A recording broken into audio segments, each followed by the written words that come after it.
6 months ago today, the town of Waverly was hit by a torrent of water. This time-lapse video shows the water starting as a slow flow. Within 10 minutes, several feet of water began to float buildings and cars. Over 17 inches of rain fell on August 21st in Humphreys County.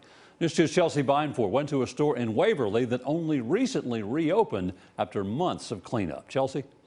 Yeah, Bob, the Cash Saver grocery store is right in the middle of Waverly. The water demolished nearly everything inside, even trapping employees on top of shelves for hours. 6 months later, the store is back up and running and supplying food once again to the community.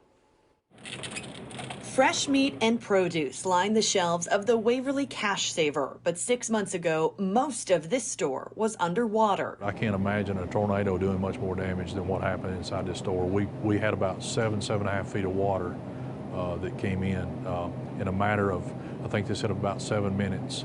Co-owner John Curtis describes the catastrophic flood damage that trapped 8 employees inside for hours last August. Mud everywhere, equipment, things like that. Shelving was laid over, pushed over by the water. Food, toiletries, and other items floated down the aisles as rushing waters busted the storefront's glass windows, ultimately shuttering the town's only grocery store for months. These people are our friends, they're our family, they're our neighbors, and it was hard being closed for us. And they told us it was hard for them as well. People had to go to other stores, had to drive out of town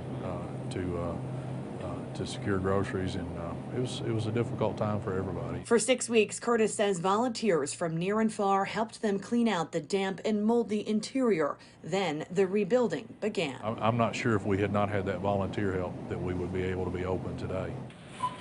New customers, new floors, and new products are now inside the Cash Saver, but old photos from that devastating day line the front wall, so no one will forget the loss that Waverly suffered in 2021. A lot of people have come in and just walked over and looked at them and talked to us about them. And in conversation and in sharing, there's a lot of healing that comes along with that.